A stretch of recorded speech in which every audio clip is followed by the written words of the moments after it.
কোরআনুল কারিমে আল্লাহ ব্যবহার করলেন ওয়াজ, ইয়াইজুকুম, আমি আল্লাহ ওয়াজ করছি। এখন আবার আজকে প্রোগ্রাম, আজকে 2টা প্রোগ্রাম, বলেন সুবহানাল্লাহ। 2টা প্রোগ্রাম, গাড়িতে উঠছি, বলেন সুবহানাল্লাহ। এইমাত্র রওনা দিয়েছি, বলেন সুবহানাল্লাহ। এইমাত্র গ্যাস সিএনজি ফিলিং স্টেশনে ঢুকেছি, বলেন সুবহানাল্লাহ।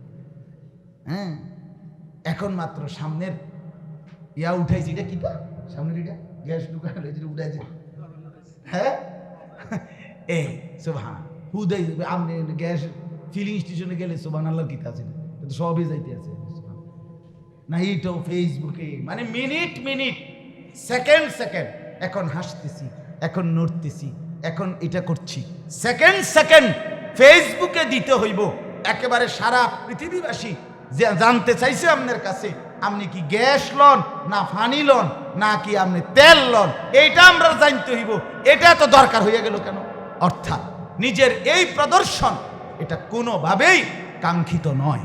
যিনি বালাকোটের প্রান্তরে ব্রিটিশ এবং শিখদের বিরুদ্ধে যুদ্ধ করতে গিয়ে ব্রিটিশ আমলে শাহাদাত বরণ করছিলেন, সৈয়দ শাহ ইসমাইল শহীদ রহমতুল্লাহ আলাই, তিনি বালাকোটের প্রান্তরে শাহাদাত বরণ করছিলেন। তিনি 1831 খ্রিস্টাব্দে বালাকোটের যুদ্ধে সৈয়দ শাহ ইসমাইল শহীদ রহমতুল্লাহ আলাই, এই উনি অসাধারণ বক্তব্য দিতেন, মানে নসিহত করতেন চমৎকার, হৃদয়গ্রাহী। উনি যখন বয়ান করতেন শত শত মানুষ মজমার মধ্যে তওবা করত, আল্লাহর দিকে ফিরবার সিদ্ধান্ত নিত।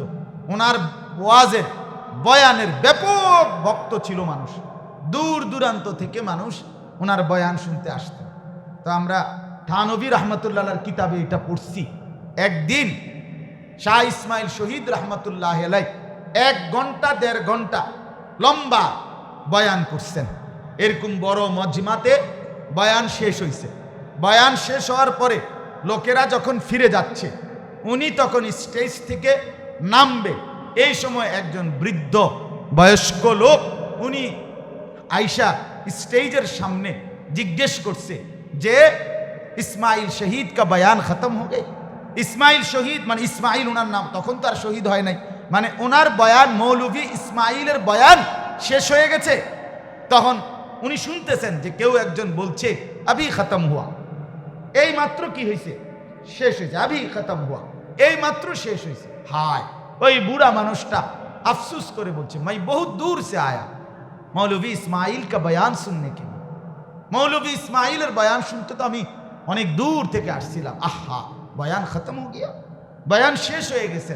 খোদার কসম, থানভী রহমতুল্লাহর কিতাবের মধ্যে আছে শাহ ইসমাইল শহীদ রহমতুল্লাহ আলাই আবার ওই লোকটাকে সামনে নিয়ে বসাইছেন এবং ওই একজন আল্লাহর বান্দাকে পুরা 1.5 ঘন্টার বয়ান আবার করে শোনাইছে। তখন বয়ান শেষে ওনাকে ওনার খাদেম বা ভক্তরা বলল, হযরত সির্ফ এক লোককে নিয়ে, একজন মানুষের জন্যই মেহনত করলেন, এই বয়ান আবার করলেন, সে তো অন্য কারো কাছ থেকে শুনে নিলেই পারত। তখন তিনি বলছিলেন, আল্লাহর কসম, ইতিপূর্বে অনেক মানুষের সামনে যে বয়ান করেছিলাম তখনও ওই মানুষদের জন্য করি নাই, আর এখন যে একজনের সামনে বয়ান করলাম এটাও একজনের জন্য করি নাই, বরং 2টাই আল্লাহর জন্য করছি, আল্লাহর জন্য করছি, 2টাই আল্লাহর জন্য করছি। রাসূলুল্লাহ সাল্লাল্লাহু আলাইহি ওয়াসাল্লাম কখনো একজনকেও দাওয়াত দিয়েছেন, কখনো আল্লাহর নবী 1.25 লাখ সাহাবীর সামনেও বিদায় হজ্জের বক্তব্য দিয়েছেন। যিনি একজনকেও বলছেন তিনি লক্ষের চাইতে বেশি কেউ কি করছেন। তাইলে আমার কথা হইল, এটা একটা গুরুত্বপূর্ণ বিষয়, ইয়াইজুকুম লাআল্লাকুম তাযাক্কারুন। আপনি দেখেন এখানে আল্লাহ ব্যবহার করছে ওয়াজ, কি ব্যবহার করছে বলেন না, আবার বলেন না কি। আমার এই 18 বছরের ওয়াজের জীবনে আমি আশা করি আর কি আল্লাহর কাছে, আমি জীবনে কোনোদিন নিজের ওয়াজ মাহফিলের এই দাওয়াতকে প্রোগ্রাম কোনোদিন বলিনি। আজকে আমার প্রোগ্রাম ওইখানে, তোর প্রোগ্রামের কথা গেলে বেটা, প্রোগ্রাম কি তা? কোরআনুল কারিমে আল্লাহ ব্যবহার করলেন ওয়াজ, ইয়াইজুকুম, আমি আল্লাহ ওয়াজ করছি। এখন আবার আজকে প্রোগ্রাম, আজকে 2টা প্রোগ্রাম, বলেন সুবহানাল্লাহ। এটা গাড়িতে উঠছি, বলেন সুবহানাল্লাহ। এইমাত্র রওনা দিয়েছি, বলেন সুবহানাল্লাহ। এইমাত্র গ্যাস সিএনজি ফিলিং স্টেশনে ঢুকেছি, বলেন সুবহানাল্লাহ। হ্যাঁ, এখন মাত্র সামনের ইয়া উঠাইছি। এটা কি তা সামনের এটা গ্যাস ঢুকানো উঠাইছে। হ্যাঁ, এই সুবহান হুদাই আপনি গ্যাস ফিলিং স্টেশনে গেলে সুবহানাল্লাহ কি আছে, কিন্তু সবই যাইতে আছে না। এইটাও ফেসবুকে মানে মিনিট মিনিট সেকেন্ড সেকেন্ড, এখন হাসতেছি, এখন নড়তেছি, এখন এটা করছি, সেকেন্ড সেকেন্ড ফেসবুকে দিতে হইব। একেবারে সারা পৃথিবীবাসী যে জানতে চাইছে আপনার কাছে, আপনি কি গ্যাস লন না পানি লন না কি আপনি তেল লন, এইটা আমরা জানতে হইব। এটা তো দরকার হয়ে গেল কেন? অর্থাৎ নিজের এই প্রদর্শন এটা কোনোভাবেই কাঙ্ক্ষিত নয়, কাঙ্ক্ষিত নয়। বরং আল্লাহ তাআলা বলছেন ওয়াজ। আমি বহু লোক আমার কাছে যখনই কেউ বলে আসে যে হুজুর একটা প্রোগ্রামের দাওয়াত দিতে আসছে, আমি না, আমি তো প্রোগ্রামে যাই না, প্রোগ্রামে যাই না, আমি তো প্রোগ্রাম করি নাই কখনো। হ্যাঁ হুজুর ওয়াজ মাহফিল, হ্যাঁ এটা কোন ওয়াজ? এটা কি মানে পুরাতন শব্দ নাকি? এটা কোনো অনার আধুনিক শব্দ না নাকি? তা কোরআনুল কারীমের শব্দ। কিসের শব্দ বলেন? এই জন্য আপনাদের কাছে অনুরোধ করলাম, ওয়াজকে কি বলবেন? বলেন কি বলবেন? আবার বলেন, আবার বলেন, আবার বলেন। প্রোগ্রাম বলেন, প্রোগ্রাম বলেন, ওয়াজ বলেন। বলে এটা সংকীর্ণতা না বেটা, সংকীর্ণতা না, এটা আল্লাহ তাআলার কথার প্রতি মহব্বত। প্রোগ্রাম বললে তো হইতেই পারে যে এটা বুঝায় ওই ওয়াজকে বুঝায় না, ওই ওয়াজকে বুঝায় না। ওয়াজ ওয়াজই হোক, অসুবিধা কি? এটা তো কোরআনে আছে। রাসূলুল্লাহ সাল্লাল্লাহু আলাইহি ওয়াসাল্লাম একটা হাদিস শুনে, আল্লাহর নবী সাল্লাল্লাহু আলাইহি ওয়াসাল্লামের সাহাবী হযরত ইরবাজ ইবনে সারিয়া উনার নাম, উনি নিজে বলছে, সাহাবীর বর্ণনা, উনি বলেন ওয়াজানা রাসূলুল্লাহ সাল্লাল্লাহু আলাইহি ওয়াসাল্লাম মাউইজাতান বালিগা। হযরত ইরবাজ ইবনে সারিয়া বলে আল্লাহর রাসূল সাল্লাল্লাহু আলাইহি ওয়াসাল্লাম আমাদের সম্মুখে ওয়াজ করলেন। কি করলেন? সাহাবী বর্ণনা করে যে নবীজি কি করলেন, তাহলে ওয়াজ করলেন রাসূলুল্লাহ। এই শব্দটা সাহাবী হুবহু নবীজির কথার ব্যাপারে ব্যবহার করছেন। কি ওয়াজ? কি ব্যবহার করছেন বলেন? ওয়াজ। ওয়াজানা। এরপরে সাহাবীরা বলেন এই ওয়াজ করার পরে ওই সাহাবী ইরবাজ ইবনে সারিয়া উনি বলেন তখন আমাদের চোখ থেকে জারাফাত মিনহাল উয়ুন, আমরা নবীর ওয়াজ শুনে সাহাবী প্রত্যেকের চোখ থেকে পানি পড়তে লাগলো। ওয়া ওয়াজিলাত মিনহাল কুলুব, আমাদের অন্তর আল্লাহর ভয়ে কাঁপতে লাগলো। সাহাবীরা বলেন আমরা তখন রাসূলুল্লাহকে বললাম, এই শুনেন একটা দরকারি কথা এখানে আছে।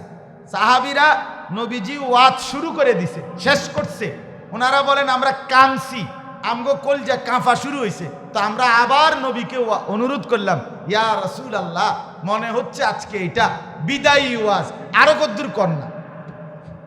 এই যে আবার কন, নবীজিকে বলছে সাহাবী আবার কন, ইয়া রাসূলুল্লাহ আবার কদ্দুর কন না। আল্লাহর রাসূল কসম আবারও পুনরায় ওয়াজ করছেন, আবার বলছে ফাইন্নাহু মান ইয়াইশ মিনকুম বাদি فسيرى اختلافا كثيرا فعليكم بسنتي وسنة الخلفاء الراشدين المهديين تمسكوا بها وعضوا عليها بالنواجذ وإياكم ومحدثات الأمور فإن كل محدثة بدعة وكل بدعة ضلالة وكل ضلالة في النار أو كما قال صلى الله عليه وسلم। এই হাদিস এই সময় বলছে যে তোমরা যখন আমার পরে সামনের জীবনে তোমরা অনেক মতানৈক্য দেখতে পারবা উম্মতের মধ্যে আমল নিয়া, বন্দিগি নিয়া, তখন তোমরা কি করবা? রাসূল বলছে তোমরা আমার সুন্নত এবং আমার চার পবিত্র হেদায়েত প্রাপ্ত খলিফা আবু বকর, ওমর, ওসমান, আলী এদের সুন্নত আঁকড়াইয়া ধরবা। রাসূলুল্লাহর হাদিস এটা, রাসূলুল্লাহর হাদিস, রাসূলুল্লাহর হাদিস। আল্লাহর নবী বলছে তামাসসাকু বিহা, তোমরা আমার সুন্নত, আমার খুলাফায়ে রাশিদিনের সুন্নাত তোমরা মজবুতভাবে ধরো। কেমন মজবুত? ওয়া আদ্দু আলাইহা বিন নওয়াজিজ, নবীজি বলছে মাড়ির দাঁত, এই যে ভিতরে যে দাঁত, এগুলোর কি দাঁত কয়? মাড়ির দাঁত। আর সামনের দাঁত একরকম নি। সামনের দাঁত এমনি লম্বা, মাড়ির দাঁত এমনি চ্যাপটা। তো সামনের দাঁত দিয়ে যদি কেউ কিছু ধরে কামড়াইয়া, এই টান দিলে বাইর হয়ে যায়। কথা বুঝছেন নি? দাঁতও ভাঙ্গা যাইতে পারে। কিন্তু মাড়ির দাঁত দিয়ে যদি কেউ কিছু ভিতরের দাঁত দিয়ে কামড়াইয়া ধরে, চান্দু তুমি এটা ছুড়াইতে কঠিন। টান দিলে তারে শুদ্ধ টাইম না নেওয়া লাগবে সাবের বাজার মাগার, এটা খুলন কঠিন। তাহলে মাড়ির দাঁত দিয়ে কোনো কিছু কামড়াইয়া ধরলে এটা ছুটানো কি কঠিন। রাসূলুল্লাহর জন্য বলছে, আমার সুন্নত, আমার সাহাবীদের সুন্নত তোমরা মাড়ির দাঁত দিয়া কামড়াইয়া ধরো। হ্যাঁ, এরপরে নবী বলছেন যে সাবধান, ইসলামের মধ্যে নতুন কিছু আবিষ্কার করবা না। প্রত্যেক নতুন আবিষ্কৃত দ্বীনের নামে, ইসলামের নামে খাট পালং furniture fan light switch bus truck ইডি দিয়ে উদাহরণ দিল হইতো না। নবীজি বলছে দ্বীনের নামে, ইবাদতের নামে, যে এটা করলে সওয়াব হইব, এটা করলে নেকি হবে, এইটা আমনে যদি বলতে হয়, খোদার কসম এটা রাসূলুল্লাহর সাহাবী এবং নবীজির জিন্দেগি থেকে দলিল দিতেই হবে, দিতেই হবে, দিতেই হবে। নাই তো বিদআত, নাই তো কি বলেন না বিদআত। এটা আমনে এটা সওয়াব হইব নি আগে এটা কোন সওয়াব যদি প্রমাণ করতে হয় নেকি। এই যে বাচ্চা খতনা করাইলে, বাচ্চার আগা কাটলে মানুষ যে ভাত খাওয়ায়, কথা বলেন না কেন? খানা খাওয়াই কিনা বলেন? আমনে আগে এটা বলেন যে এইটা খাবাইলে সওয়াব হইব নি। যদি বলেন সওয়াব হবে, সওয়াবের জন্য দলিল লাগবে। কথা বুঝেন নাই? আমনে সওয়াব প্রমাণিত করতে হলে কি লাগবে? দলিল।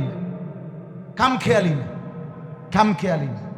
আমনে 7 দিন না খানা, এটা যে আপনি খাওয়াইলেন সওয়াবের আশায়, তো এই সওয়াব প্রমাণিত করতে হইলে আপনাকে দলিল দিতে হবে যে রাসূলুল্লাহর দলিল, সাহাবীদের দলিল।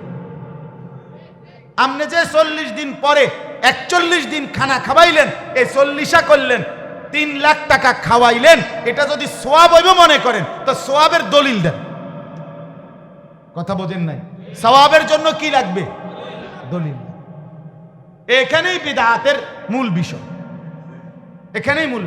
সমাজে চললে আসছে হুজুর অনিডি কইয়া নতুন কইরা ফেতনা লাগাইয়েন না। তো আমি কোন বছর কইতাম? আমি 80 বছর কইতাম কোন বছর? না এটি আগে কইতে, তো আমারে আগে খোদা জন্ম দিল না, মানে আমি আইসি এই বছর, আমি কইতাম কোন বছর? মাহফিল আজকে আমি কি গতকাল নি কমি? কথা বলেন না, দ্বিতীয় শনিবার, রবিবার করলে গুণীরা তো মাহফিলই তো আমাকে দ্বিতীয় শনিবার। অতএব এটা মনে রাখতে হবে।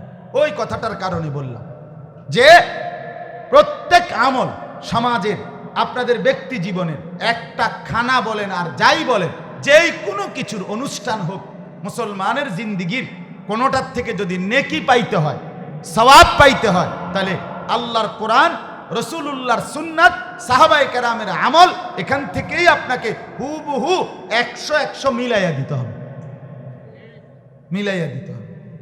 কথা বুঝছেন কিনা বলেন? আল্লাহ তাআলা বুঝার তৌফিক দান করে। আমার উদ্দেশ্য ছিল এই শব্দটা বুঝানো, ওয়াজ। কোন শব্দ? বুঝানো। তাহলে আমি 2টা কথা পরিষ্কার করলাম। 1 নাম্বার কথা হলো, প্রত্যেকটা ওয়াজ মাহফিলের মাকসাদ হবে উম্মতের পরিবর্তন, মানুষের সংশোধন, মানুষের মধ্যে উপদেশ গ্রহণ, জিন্দিগির নড়াচড়া, বিবেকের নড়াচড়া, কলিজার নড়াচড়া। এই উদ্দেশ্যে বক্তা নির্ধারণ করবেন, এই উদ্দেশ্যে আয়োজকদের আয়োজনের নিয়ত খালেস করবেন। বলেন ইনশাআল্লাহ। আর 2 নাম্বার হলো, ওয়াজকে কি বলা? প্রোগ্রাম। ওয়াজ আল্লাহ ব্যবহার করছে কি? রাসূলুল্লাহর জন্য ব্যবহার হয়েছে কি? ওয়াজ। আমরাও বলবো কি? পুরান লাগলে পুরান লাগবে। একদিন এক লোককে আমি বাচ্চার নাম, মেয়ের নাম রাখতে গিয়া আমি বলছি আসিয়া নাম রাখেন। উনি বলছি হুজুর, আমি কিতা হুজুর কিতা কর না, ইডিয়ম চলে না হুজুর, ইডিয়ম চলে না। উনি চাইছে, সাবের বাজারও চাইছে, ও গুমতি টাওয়ারও খুঁজছে, এরপরে তো উনি নিমসার গেছে, কাবিলা গেছে, উনান এটি চলে না, কোনো বাজারে উনি পায় না। এটা তো তুমি কিতা করো, উনি কয়েক বাজারে গেছে, ক্যান্টনমেন্টও গেছে, আমরা শাসন গাছাও গেছে, গিয়া দেয় এটি চলে না। আমার ডাইরেক্ট ইডিয়ম চলে না। আমি বললাম মিয়া, আজকেও বয়ানে বলছি, মহিলাদের বয়ানে, মজলিসে সকালবেলা কোরআনুল কারীমে সুবহানাল্লাহ। এই আসিয়া ফেরাউনের স্ত্রী, এই মহিলা পৃথিবীর সবচেয়ে বড় ক্ষমতাধর কাফের বেঈমানের ঘরে থাইকা পৃথিবীর সবচেয়ে বেশি সুখের উপকরণ, সে ছিল সম্রাট, রাজা, এই খোদা দাবিদার ফেরাউনের স্ত্রী। তাহলে রাজরানী, সম্রাজ্ঞী, রাজপ্রাসাদ, রাজবাড়ি, অট্টালিকা, ফার্নিচার, প্রসাদনী, স্বর্ণ গহনা, সুখ, দাস দাসী, কোনো কিছুর তার কমতি ছিল? এই সব কিছু ত্যাগ করে আল্লাহকে ডাক দিছেন, ঈমানের ঘোষণা দিছেন, মূসা নবীর প্রতি ঈমান আনছেন। ফেরাউন ওনাকে শাস্তি দিতে দিতে এই আসিয়াকে শেষ পর্যন্ত সারা দেহে হযরতে আসিয়ার পেরেক মারছে, বড় বড় পেরেক, পুরা শরীরের মধ্যে পেরেক মাইরা। এরপরে ফেরাউন বলছে, আসিয়া এখনো সুযোগ আছে, তুই তোর কালেমা ছেড়ে দে, খোদার কসম।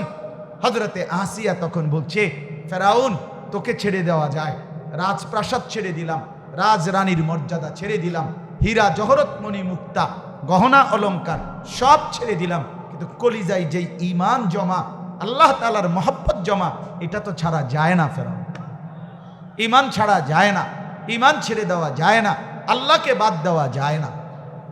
ফেরাউন তখন, কোরআনে আছে সূরা তাহরিমের মধ্যে, ফেরাউন তখন তার লোকদেরকে বলছে, আসিয়াকে পাথর মেরে, বড় পাথর তার বুক বরাবর ফালাইয়া তারে হত্যা করো, আর ছাগলের চামড়া, গরুর চামড়া যেভাবে শরীর থেকে খুলে ফেলে, ছিলায়, চামড়া ছিলায় না, খোদার কসম ফেরাউন বলছে এই আসিয়ার চামড়া এভাবে ছিলে ফেলো, এই ছাগলের চামড়ার মতো উঠাও, আর পাথর মেরে তাকে হত্যা করো। কোরআনে আছে ঠিক এই মুহূর্তে হযরতে আসিয়া রব্বুল আলামিনকে পেরেগের মধ্যে এই আহত, জর্জরিত, রক্তাক্ত অবস্থায় আসিয়া আল্লাহ তাআলার কাছে একটা দোয়া করছে, আল্লাহ রব্বি বিনি লি ইনদাকা বাইতান ফিল জান্নাহ, মাওলা আমি তো জান্নাত চাই, কিন্তু জান্নাত শুধু চাই না, আমনের লগে দিয়া, মানে মহব্বতটা কি পরিমাণ যে আমনে আল্লাহর সাথে, আমনের পাশে আমি জান্নাতে একটা ঘর চাই, আমনের লগে থাকুন। রব্বি বিনি লি ইনদাকা, ইনদাকা আমনের সাথে, আমনের সাথে আমার একটা জান্নাতে ঘর বানায় দেন। আল্লাহ তাআলা বলছে, জিব্রাইল যাও, দৌড় দাও, আমি আমার আসিয়ার জন্য যে ঘরটা বানাইছি জান্নাতে, এটা তার নজরের সামনে রাখো, ধরো গিয়া, এটা দেখতে দেখতে জীবন দিয়া শহীদ হয়ে আমার কাছে চলে আসুক। হযরতে আসিয়া তাকাইয়া আছেন জান্নাতে, ওনার নিজের ঘরের দিকে, এই অবস্থায় উনি শাহাদাত বরণ করছেন, শহীদ হয়ে গেছেন। তাইলে পৃথিবীতে একেবারে আদম থেকে এই পর্যন্ত পৃথিবীর ইতিহাসে একমাত্র মহিলা, যেই মহিলার এই আজীব দোয়া আর কেউ করেন, আর কোনো পুরুষ কিংবা নারী কোনো দিন এমন কথা আল্লাহরে বলে নাই যে আল্লাহ আমনের লগে দিয়ে আমার একটা ঘর দেন। আল্লাহ বলছে, কয় আসিয়া যেমনে কইছে এটার আর আমি কোনো সংশোধন করি নাই। কথাটা বোঝেন না? এটা তো সংশোধন করার কথা, যে আরে আসিয়া আমার আবার ঘর কি, হ্যাঁ জান্নাত তো বানাইছি তুমগোর লাগিয়া, কথা বুঝেন নাই? এটা তো তোমাদের জন্য, আমি আল্লাহ, আমি তো এই জান্নাতের মুখাপেক্ষী না। আল্লাহ কোনো সংশোধন না করে বলছে, মহব্বতের দাবিতে যা বলছে আসিয়া তাই কোরআনের আয়াত বানায় দিল। যা আসিয়া তুই যা বললি এটাই কোরআন, ঠিক ব্যাঠিক পরে আমার ঘর, আচ্ছা যেমনে কইছো তেমনি, এমনি। সেই নারীর নাম আসিয়া।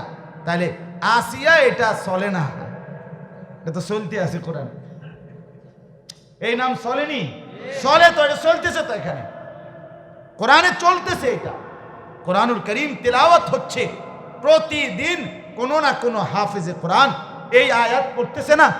তাহলে খোদার জমিনে একদিন আসিয়ার আলোচনা বন্ধ নাই। তোর সুইটি, তোর বিউটি, তোর জরিনা, এটি কি এখন পাত্তা আসেনি, বেল আসেনি তেনে, হ্যাঁ? তাহলে আল্লাহ তাআলা আমাদেরকে বুঝার তৌফিক দান করেন। চলেন এইবার আমি কিন্তু একটা টার্গেট নিয়ে ওয়াজ করি, অর্থাৎ চেষ্টা করতেছি দ্রুত গতিতে শেষ করে দিতে ইনশাআল্লাহ। তাইলে আমি আপনাদের কাছে দুইটা কথা বললাম, আমরা কোরআন সুন্নাহর শব্দগুলোকে কোরআন সুন্নাহর আলোকেই বলার মধ্যেই আমাদের জন্য বরকত, ঠিক কিনা বলেন না কেন? এবার আসেন 6টা কথা কি কি। 1 নাম্বার 3টি আদেশ, 3টি নিষেধ, 3টি আদেশ। 1 নাম্বার আল্লাহ বলেন ইন্নাল্লাহা ইয়া'মুরু বিল আদল। ও ভাই তোমরা বসো না, ওই ছেলেরা, ওই ছেলে বসো না, তোমরা বইয়ে বইয়ে ভিডিও করে আকাম করে বেটা।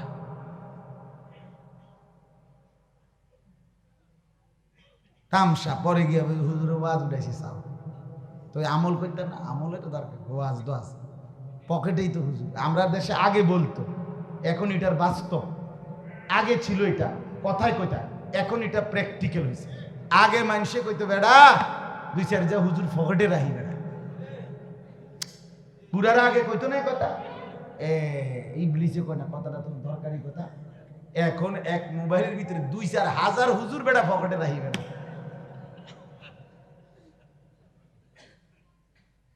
দুই চার হাজার হুজুর পকেটে থাকে, হুজুর লইয়া 250 টাকা।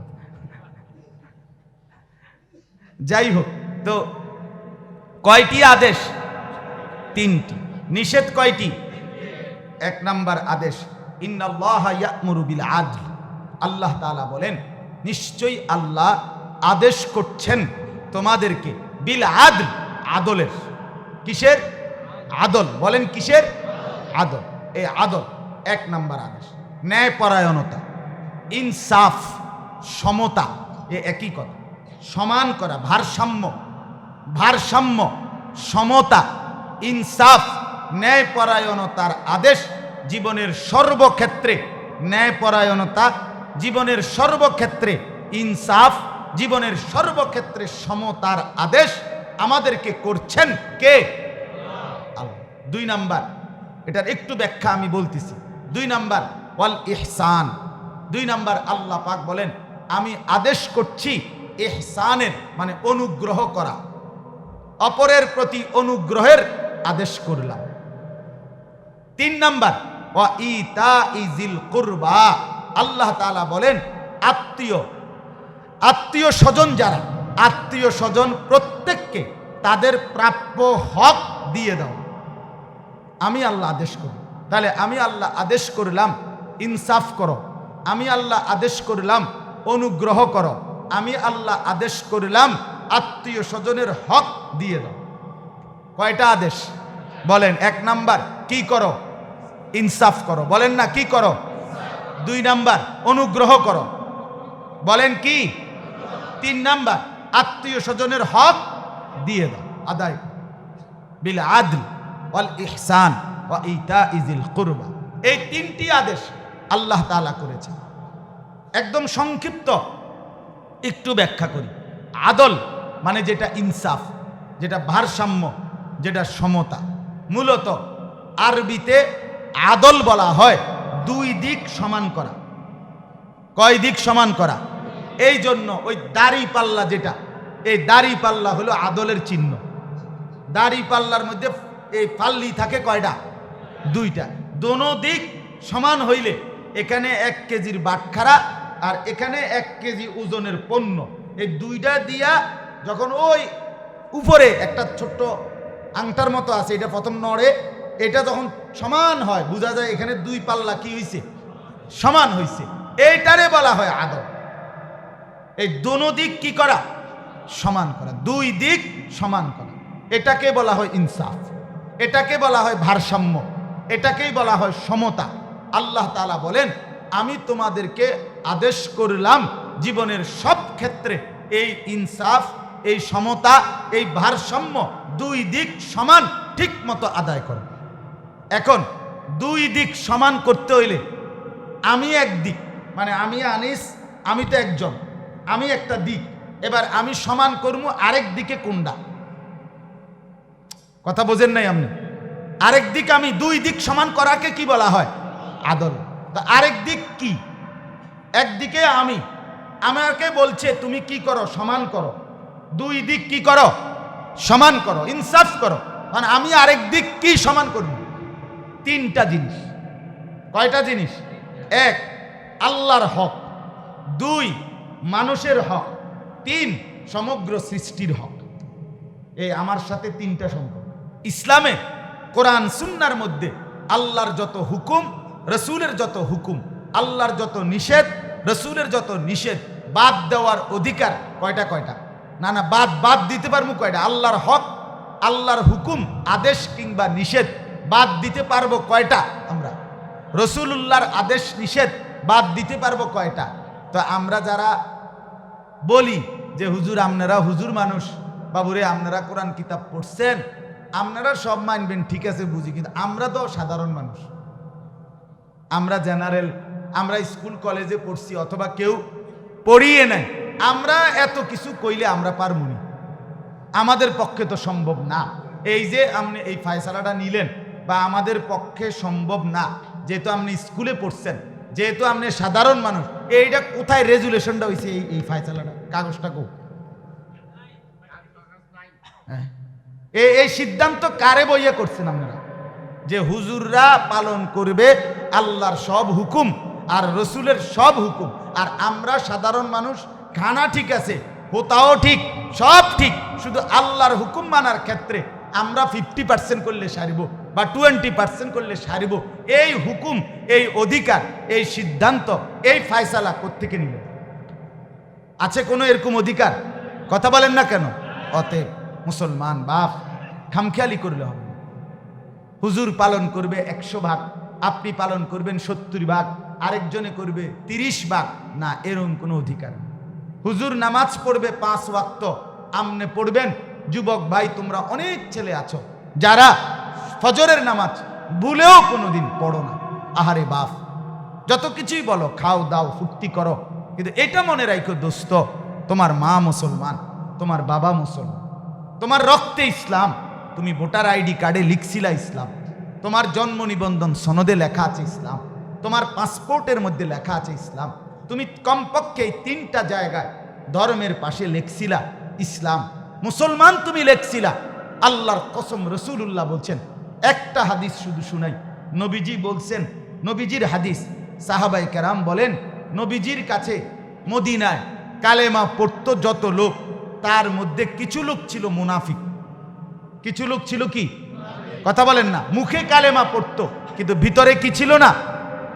ঈমান ছিল না। আল্লাহর নবী এমন কোন লোককে কালেমা গ্রহণ করার পরে মুনাফিক হিসাবে যখন সন্দেহ করতেন, তো হাদিসে আছে, ফজরের নামাজ পড়ে আল্লাহর নবী সালাম ফিরাইয়া নবীজি সাহাবায়ে কেরামকে জিজ্ঞেস করতেন, আফিল মসজিদে ফুলান, মসজিদে কি উমুক উমুক আছে? সাহাবীরা ডান বাম তাকাইয়া যখন বলতেন না, উমুকে উমুকে নাই, এই 2 জন নাই, এই 3 জন নাই, কসম আল্লাহ, রসুলুল্লাহ বলতেন, আমি তো মুনাফিকের ব্যাপারে সন্দেহ করছিলাম, এখন নিশ্চিত হলাম।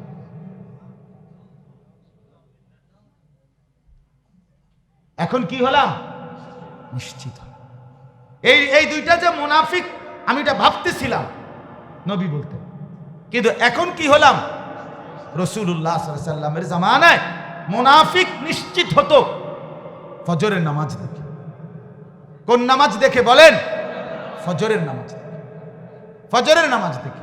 আব্দুল হান্নান, বাচ্চাদেরকে থামাও, সব বসাও ভিতরে। তাইলে ফজরের নামাজ দেখে মুনাফিক চিহ্নিত হইত। তাইলে মুসলমান বাবা যারা আছেন, আপনারা ফয়সালা নেন তো, আপনাদের সন্তানের হালাত কি? ধর্মে যে লিখলেন আপনি ইসলাম, 3খানে ভোটার আইডি কার্ডও লিখলেন, জন্ম নিবন্ধনও লিখলেন, পাসপোর্টও লিখলেন, কেন লিখলেন? কেন লিখলেন? বলেন তাকে লিখতে যে মুনাফিক। ফজরের নামাজ পড়ে না, সে মুসলমান লিখলো কেন? রসুল্লাহ তো বলেন, আমি নিশ্চিত হলাম মুনাফিক ফজরের নামাজ না দেখে। এই জন্য দয়া করে আমরা প্রত্যেকে এটা বোঝা উচিত, আল্লাহর হক আদায় করা ছাড়া বান্দার কোনো মুক্তি নাই, বান্দার ইমানের কোনো গুরুত্বই নাই। মুসলমান আপনারে সারা পৃথিবী বললে কি, আমনে ভোটার আইডি কার্ড ফটোকপি কইরা সারা বাংলাদেশের মানুষের হাতে হাতে একটা দিলেও কি লাভ হবে? আপনি আরশের গায়ে রব্বুল আলামিনের কাছে ফেরেশতাদের আমলনামার মধ্যে আপনি তো মুনাফিক, মুনাফিক, মুনাফিক, মুনাফিক। এই জন্য দয়া করে ভাবা চাই, নিজের ঈমানের প্রমাণ দেওয়া চাই। তাহলে আল্লাহ তাআলা বললেন বিল আদল, তাহলে 1 নাম্বার সমান করা, 2 দিক, একদিকে আমি, আরেক দিকে কার হক, 1। 2 নাম্বার, আমার সাথে যত মানুষ আছে সমস্ত মানুষের হক। আমার সাথে আমার মা বাবা, তাদের হক আছে কিনা? আমার স্ত্রী, তার হক আছে কিনা? আমার ছেলে মেয়ে, তাদের হক আছে কিনা? আমার আত্মীয় স্বজন, তাদের হক আছে কিনা? আমার প্রতিবেশী, তাদের হক আছে কিনা? আমার পার্শ্ববর্তী মানুষ, তাদের হক আছে কিনা? চলার পথের পথিক, মুসাফির, এতিম, ফকির, মিসকিন, নিরন্ন, বঞ্চিত, অসহায়, এরকম যত মানুষ হইতে পারে, এমনকি কাফের, মুশরিক, বেঈমান, হিন্দু, বৌদ্ধ, ইহুদি, খ্রিস্টান, নাস্তিক, মুরতাদ, ওদের সাথেও মুসলমানের আচরণ কি হবে এই ব্যাপারেও দিক নির্দেশনা ইসলামে আছে কিনা? এই পৃথিবীর সমস্ত, তাহলে 800 কোটি মানুষের সাথে আমার যেই হক, যে যা প্রাপ্য, মা বাপ আমার কাছে কি প্রাপ্য, স্ত্রী আমার কাছে কি প্রাপ্য, আমার সন্তান আমার কাছে কি প্রাপ্য, এভাবে বুঝে বুঝে শুনে শুনে আমার থেকে সমস্ত মানুষের হক আদায় করা, এটা আদল, এটা আল্লাহর আদেশ। আল্লাহ, অতএব যেই সন্তান মায়ের হক আদায় করে নাই, বাবার হক আদায় করে নাই, মায়ের সেবা করে নাই, মায়ের যত্ন করে নাই, সে বেহেশতে কিভাবে যাবে? সে আল্লাহর হুকুম কিভাবে পালন করবে? যে স্ত্রীর হক আদায় করে নাই, সে বেহেশতে কিভাবে যাবে? যে সন্তানাদির হক আদায় করে নাই, সে কিভাবে বেহেশতে যাবে? সন্তানের হক প্রত্যেকটা মুসলমানের কাছে, তার ছেলে মেয়ের হক তাদেরকে কোরআন শিখানো, দ্বীন শিখানো, এটা কোনো সন্দেহ নেই। যেই মুসলমান আজকে বুদ্ধিমান, বিবেকবান, চালাক যত মানুষ নিজের সন্তান, ছেলে কিংবা মেয়েকে আল্লাহর কোরআন থেকে বঞ্চিত করলো, নামাজ শিখানো থেকে বঞ্চিত করলো, আল্লাহকে চিনানো থেকে বঞ্চিত করলো, কসম আল্লাহর, ওই মা বাপ হক নষ্ট করলো। হাসরের ময়দানে ওই মা বাপ আল্লাহর কাছে জবাবদিহি করতে হবে, মাসউল, জিজ্ঞাসিত হবে, কেন সন্তানের হক নষ্ট করবে? কেন বাচ্চাটাকে দ্বীন শিখাইল? কি অপরাধ করছিল 7 বছরের বাচ্চাটা? কি অন্যায় করছিল 8 বছরের মেয়েটা? কেন তার আল্লাহর কোরআন থেকে আজ 16 বছরে সেই মেয়েটা দ্বীন না শিখার কারণে, কোরআন না শিখার কারণে পর্দা করে না, নিজেও নষ্ট হলো, সমাজটাও নষ্ট করলো, নিজেও বরবাদ হইল, এলাকার শত শত যুবক ছেলেকেও নষ্ট করে দিল। বলে কেন? এই পুরা দায়ভার ওই মা বাবার, যে মা বাপ তার সন্তানকে দ্বীন শিখাইল, আখলাক শিখাইল, কোরআন শিখাইল, কোরআন শিখাইল। তাইলে আমার সাথে বান্দার হক, অর্থাৎ মানুষের যত হক আছে এগুলার লম্বা আলোচনা। আর 3 নাম্বার, আল্লাহর যত সৃষ্টি, গাছ, ফল, ফুল, আকাশ, জমিন, হ্যাঁ, এই পৃথিবীর সমস্ত গাছপালা, তরু লতা, বৃক্ষ, রাজি, পশু পাখি, এগুলোরও কি আছে? আমার কাছে হক আছে।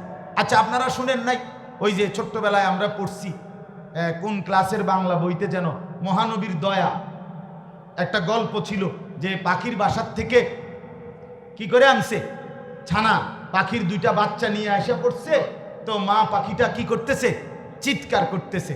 তখন আপনার রাসূলুল্লাহ সাল্লাল্লাহু আলাইহি ওয়াসাল্লাম ওই সাহাবীকে বলছেন, তুমি দেখছো না মা পাখিটা কি পরিমাণ কাঁদতেছে, চিৎকার করছে, তুমি বাচ্চাগুলোকে তার বাসায় কি করো? দিয়ে আসো। তখন আল্লাহ রাসূল সাল্লাল্লাহু আলাইহি ওয়াসাল্লামের কথার কারণে সাহাবী গিয়ে দিয়ে আসছে। তাহলে এটা রাসূলুল্লাহ সাল্লাল্লাহু আলাইহি ওয়াসাল্লাম শিখাইলেন যে এক প্রাণীর প্রতি এক মুমিনের হক এটা, যে তাকেও দয়া করতে হবে। কোরবানি আছে না, কোরবানি করি যে আমরা, রাসূলুল্লাহর স্পষ্ট হাদিস, এটা মাসআলা।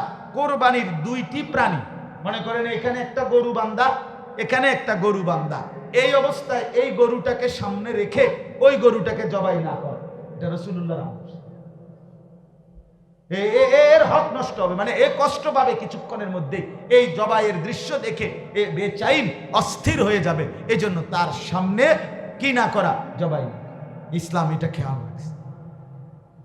আরো শুনেন, রাসূলুল্লাহ সাল্লাল্লাহু আলাইহি ওয়াসাল্লাম বলেন, তোমরা যখন কোনো প্রাণী জবাই করো, এই কোরবানির প্রাণী হোক আর এমনি গরু, ছাগল, ভেড়া, বকরি, হাঁস, মুরগি, যখন জবাই করবা, রাসূলুল্লাহ সাল্লাল্লাহু আলাইহি ওয়াসাল্লাম বলে যে ছুরিটা দিয়ে জবাই করবা, এটা অবশ্যই যেন ধারালোভাবে করা হয়, যেন ওই ভোঁতা ছুরি দিয়া ওই প্রাণীটাকে জবাইয়ের ক্ষেত্রে কষ্ট না দেওয়া হয়, তাইলেও ওই প্রাণীর হক নষ্ট হবে। এর নাম ইসলাম। এর নাম কি? জীবনের কোনো শাখা, জিন্দিগির কোনো একটি ছিদ্র, জীবনের একটি নিঃশ্বাস যেখানে ব্যাখ্যা ছাড়া, বিশ্লেষণ ছাড়া, হুকুম ছাড়া নাই, এমন সব দিক পরিপূর্ণ একটি ধর্মের নামই হলো ইসলাম। সুবহানাল্লাহ। তাইলে এখন আপনি বলেন তো, বিল আদলে, এই আদল এই শব্দের মধ্যে কার হক? 1 নাম্বার, 2 নাম্বার মানুষের হক, 3 নাম্বার বাকি সৃষ্টির হক। তাহলে বাদ পড়ছে কে? কথা বলেন না, বাদ। তাইলে কেউ যদি আল্লাহর হক আদায় করে, কেউ যদি বান্দার হক আদায় করে, কেউ যদি সমগ্র সৃষ্টি জগতের হক আদায় করে, তো তার আর ইসলামের বাকি রইল কি? এই জন্য এক শব্দেই গোটা ইসলাম, এক শব্দেই পুরা কোরআন, এক শব্দেই রাসূলুল্লাহর 23 বছর। সুবহানাল্লাহ। 2 নাম্বার ওয়াল ইহসান, দ্বিতীয় নাম্বার হলো ইহসান। ইহসান শব্দের অর্থ হলো সুন্দর করা। কি করা? বলেন না, কি করা? 2 জিনিস, এই শব্দের 2 অর্থ। 1 নাম্বার অর্থ হলো নিজের প্রত্যেকটা ইবাদত, আমল, ওযু, গোসল, নামাজ, রোজা, হজ, যাকাত, জিকির, তেলাওয়াত, তাসবিহ সবকিছু কোরআন এবং সুন্নাহর আলোকে সর্বোচ্চ সুন্দর করা, বিশুদ্ধ করা, সহি করা, আল্লাহর সন্তুষ্টির জন্য করা, এটাকে বলে ইহসান। মন মতো নামাজ পড়লে হবে না, মন মতো ওযু করলে হবে না, মন মতো রুকু সেজদা দিলে হবে না, মন মতো হজ করলে হবে না, মন মতো উমরা করলে হবে। আমি যতবার উমরায় গেছি, যে কয়েকবার আল্লাহ নিছে, প্রত্যেকবার এই বিমানের মধ্যে নিজে হাইটা হাইটা হাইটা হাইটা কত মানুষের ফিরে হাত বুলাইয়া কইছি, ও ভাই আল্লাহর দোহাই আপনি জুতাটি খুলেন। এহরাম পরা, এদিক দিয়া এহরাম, ওই দিক দিয়া শু পরা, অথচ এহরাম অবস্থায় পায়ের জুতা, সামনের উপরের যে জুতা, পায়ের যে উপরের অংশ, এটা ফুল খোলা থাকতে হবে, নয়তো এহরাম হবে না। এখন এই কথা যতজনকে বলছি, এখন দেখা গেছে উনি হজে আসার আগে, উমরায় আসার আগে একদিনও শিখতে রাজি না, শিখতে রাজি না। আমাদের তো ডাক্তার মিজান ভাই, ডাক্তার শওকত ভাই, আমাদের ক্যান্টনমেন্টে ওই আমাদের মাওলানা আব্দুল কাদের ইসলাহি ভাইয়ের মসজিদে, কি মসজিদ কয়টারে? নিশ্চিন্তপুর মুন্সিবাড়ি মসজিদে প্রত্যেক বছর হজের প্রশিক্ষণ হয়, আমরাও যাই ওইখানে প্রশিক্ষণের মধ্যে। তো নিজের চোখে দেখছি কি পরিমাণ ভুল মুসলমান করে ওইখানে, কিচ্ছু পরোয়া নাই, কি এর শিকার কোনো মানসিকতা নাই, শুধু হইলো জাননের বাকি রয়েছিনি কেউ, এটা হইলো টার্গেট। যে হজে যাইতে আসি, ইন্নালিল্লাহ, আরে ওই যে তোর ইটালির কাকুরে কচুত্তি, আস্তাগফিরুল্লাহ, ইন্নালিল্লাহ, টেহাডি তো মায়, হ্যাঁ, ইটালির কাকুরে কইছত না তো কারে কইলি তুই? তোর এটা কইলাম সবাইরে কইতি যাইতে আসি, এটা জানোস? তোর ইটালির কাকার যে একজন শালা আমেরিকা থায়, হেতরে কইছতি না? কইছি না। আয় হায় হায়, শালারে কইলি না তো দুলাবাড়ি কবি কোন সময়? মানে টার্গেট হইল শেষ মিনিট পর্যন্ত সারা বিশ্বে উনার জিন্দা মুর্দা কবরস্থানে কে কে আছে উনারে জানাইয়া যাওয়া, যাইতে আসি দোয়া করেন, হজে হজে যাই, ও তালবি এটা কর, আচ্ছা ওইব তালবি ওইব, আগে যাইতে আসি। তো কিচ্ছু শিখতে রাজি না, কিচ্ছু শিখতে রাজি না। ইহসান শব্দ অর্থ হইল নিজের ইবাদত, নিজের আমল কি করা? বলেন না, সুন্দর করা, সহি করা, ঠিক করা, আল্লাহর সন্তুষ্টির জন্য করা। কেমন কেমন সুন্দর? নবীজি বলছে সুন্দরের সর্বোচ্চ পর্যায় কি? এমন হবে যেন বান্দা আমল করতে সময়, ওযু, গোসল, নামাজ, রোজা, আল্লাহর ইবাদত করার সময় যেন তোমার দিলের মধ্যে কথা আসে, আমি যেন সরাসরি আল্লাহকে দেখছি। যদি এটা না পারো, কমপক্ষে দিলের মধ্যে কথা রাখা, আমার আল্লাহ আমাকে সরাসরি দেখছেন, এটা ইহসান। এটা কি বলেন না? আরেকটা হলো কি? দ্বিতীয় অর্থ হলো অপরের প্রতি অনুগ্রহ করা। প্রতিটা বঞ্চিত, প্রতিটা দুর্বল, প্রতিটা অসহায়, প্রতিটা ফকির, প্রতিটা ইয়াতিম, প্রতিটা মিসকিন, প্রতিটা অভাবী, যেই কোনো মানুষ যেই বিপদগ্রস্ত তাকে সাহায্য করা, সহযোগিতা করা, তাকে পরামর্শ দেওয়া, তার প্রতি অনুগ্রহ করা, এটা আল্লাহ তাআলার আদেশ। এই শব্দর দ্বারা আল্লাহ তাআলা আমাদেরকে বুঝার মানার তৌফিক দান করেন। 3 নাম্বার, ওয়া ইতাইজিল কুরবা, আল্লাহ তাআলা বলেন আত্মীয় স্বজনকে তাদের প্রাপ্য, তাদের অধিকার, তাদের হক দিয়ে দাও। এটা আল্লাহর আদেশ। কাকে কাকে দিতে বলছে? আত্মীয় স্বজন। আত্মীয় স্বজনকে হক দিয়ে দেওয়া, আত্মীয় স্বজনকে হক দিয়ে দাও। দেখেন পূর্বের যে 2 নম্বরটা ইহসান, অপরের প্রতি অনুগ্রহ করা, এর মধ্যে কিন্তু আত্মীয় স্বজন আছে কিনা বলেন না? কিন্তু তাফসিরে লিখছে আল্লাহ তাআলা বিশেষ গুরুত্ব দেওয়ার জন্য আত্মীয় স্বজনের কথা আলাদাভাবে বলছে। আত্মীয়, আপন চাচা, আপন মামা, আপন ফুফা, আপন জ্যাঠা, আপন খালা, আপন খালু, আপন চাচাতো ভাই, আপন ভাই, আপন বাতিজা, আপন বোন, আপন বাগিনা, এদের যেই হক, এদের যেই প্রাপ্য, এটা 100 দিয়ে দেওয়া, এটা মুক্তির জন্য, নাজাতের জন্য, জান্নাতে যাওয়ার জন্য বাধ্যতামূলক, বাধ্যতামূলক, বাধ্যতামূলক, আল্লাহর আদেশ, আল্লাহর হুকুম। আপন বোন বাগিনা আজকে 30 বছর ধরে কইতে আছে জমিটা দিয়া দাও, বাপ মরার পরে 30 বছর হয়ে গেছে, 20 বছর হয়ে গেছে, ডাকাইত এখনো আপন বোনের সম্পত্তি দেয় না। এমন ডাকাইত নাই? কথা বলেন না কেন? এমন দুষ্ট মানুষ নাই? আপন চাচা, আপন ফুফা, আপন খালা, আপন ভাই, আপন বোন, তার সম্পত্তিটা দেয় না। 1 বিঘত জায়গা ছেড়ে দিলে ভাতিজা, চাচা সুন্দরভাবে চলতে পারবে না? হবে না? হবে। আপন বোন, আহা, আমার সবচেয়ে কষ্ট লাগে এই কথাটা ভাবলে। আমি যেটা ওই দিনও বললাম যে আপন বোন রে কইতেছে, কয় যে নিগেবা জমি জামা নিবাগা, তাহলে ভাই বোনের সম্পর্ক রাখতা না, বোন বাগিনা তাহলে আর আইতা না, জমি নিবাগা একবারে শেষ বেশ করে লাইবা, তাইলে আর আইতা না। মানে হইল এই ডাকাত, এই পাষণ্ড বুঝাইতে চাইতেছে তার আপন রক্তের বোনকে, তুই বোন, তোর ফুত বাগিনা যদি আমার বাইত খাইতে হয় তাহলে জমি দিয়া খাইতে হইব। অথচ তুই বেটার ঘরে সারা পৃথিবীর কত মানুষরে তুই দাওয়াত খাওয়াও, কত মানুষের ভাত খাওয়াও, কত মানুষের আপ্যায়ন করো, কত বন্ধু তোমার ঘরে খায়, কেউ তো জমি দিয়া খায় না। কথা বলেন না কেন? তাহলে বেটা ডাকাত, তোর বোন খাইতে হইলে জমি দিয়া খাইতে হবে কেন? তোর ভাগিনা দুগা ভাত খাইতে হইলে, তোর বাড়িতে আইতে হইলে জমি দিয়ে যাইতে হইব। জমি প্রাপ্য জমি নিতে পারবে না, এত বড় পাষণ্ড ডাকাত মানুষ কেমনে হয়? ওই 30 মাইল দূরে গিয়া, 10 মাইল দূরে গিয়া আরেকখানে আপনার 30,000 টাকা দিয়া স্লোগান লইয়া এলাইছে ভাই। বুঝেন নাই কথাটা? জনাব বিশিষ্ট দানবীর অমক 30,000, সবাই কইছে মার হাবা, হাবারে মার, মার হাবা, মার। তেজন হাবা মার, মারছে হাবা। বুঝেন নাই? ওটা তো মার হাবা লইয়া বাইতে এলাইছে। আপন বোন বাগিনা, আপন ভাই বেড়াদর, আপন চাচা মামা, তাদের ন্যায্য হকটা দেয় না। আমনে গিয়ে ওই হ্যান থেকে গিয়া চান্দিনাতে গিয়ে আপনি মারাবা লই আইছেন। হ্যাঁ, আপনি গিয়ে বুড়িসংতে মারাবা আনেন, কামনে এনে না দিবেন। কথা বুঝছেন কিনা বলেন? অতএব আল্লাহ তাআলা বলেন ওয়া ইতাইজিল কুরবা, আত্মীয় স্বজনের হক দিয়ে দাও।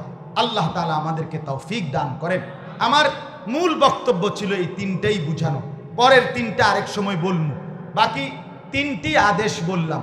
1 নাম্বার, আল্লাহ তাআলা আদেশ করেছেন ন্যায়পরায়ণতা, ইনসাফ করা, ঠিক কিনা বলেন না? তার মানে কি? 3টি হক আদায় করা। 1 কার হক?